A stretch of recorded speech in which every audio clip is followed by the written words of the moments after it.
کیا آپ نے کبھی سوچا انسان کی پہلی سانس کب لی گئی؟ وہ لمحہ کیسا تھا جب مٹی میں جان ڈالی گئی؟ کائنات خاموش تھی، لیکن ایک عظیم راز ظاہر ہونے والا تھا۔ فرشتے حیران تھے اور تقدیر لکھی جا رہی تھی۔ یہ وہ لمحہ تھا جب انسان کی کہانی شروع ہوئی۔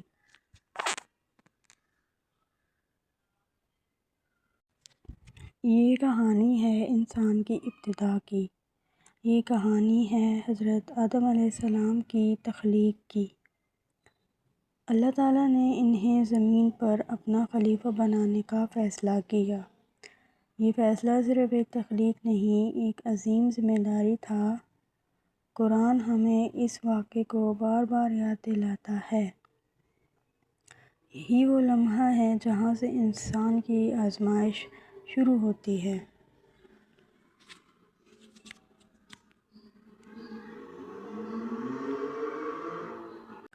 اللہ تعالیٰ نے فرشتوں سے فرمایا، میں زمین میں ایک خلیفہ بنانے والا ہوں۔ فرشتوں نے عرض کیا، کیا آپ وہاں ایسے کو رکھیں گے جو فساد کرے گا اور خون بہائے گا؟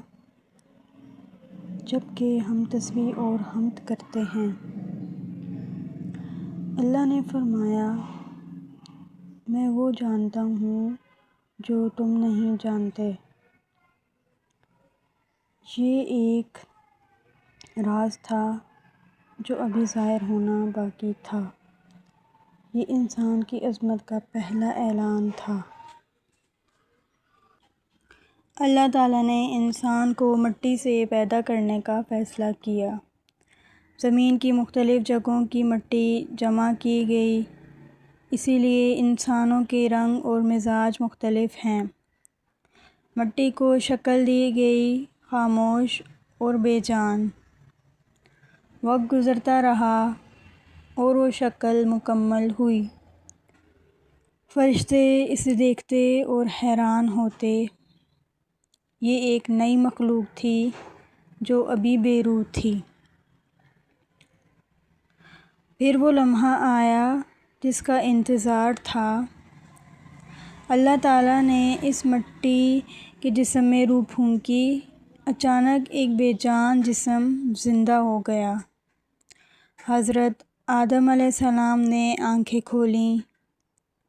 یہ انسان کی پہلی سانس تھی، یہ زندگی کا پہلا لمحہ تھا۔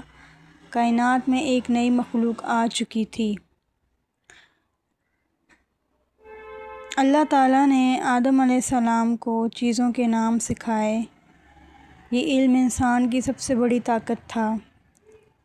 پھر اللہ نے فرشتوں سے فرمایا، اگر تم سچے ہو تو نام بتاؤ۔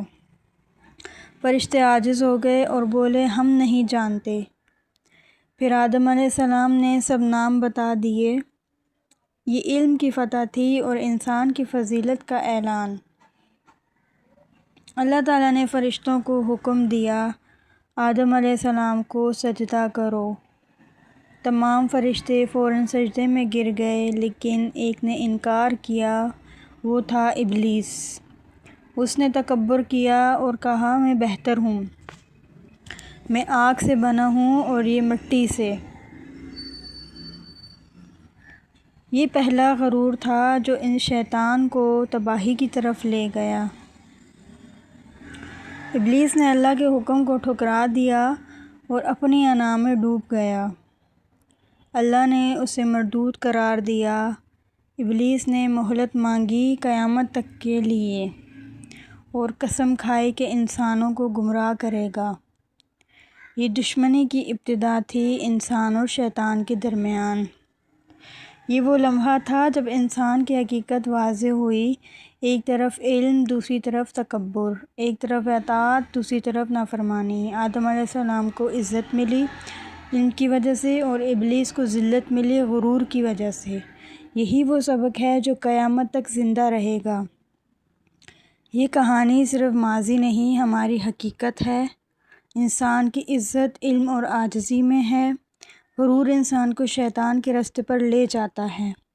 ہمیں ہمیشہ اللہ کے حکم کے آگے جھکنا چاہیے۔ شیطان ہمارا کھلا دشمن ہے اور اس سے بچنا ضروری ہے۔ زندگی ایک امتحان ہے اور کامیابی اطاعت میں ہے۔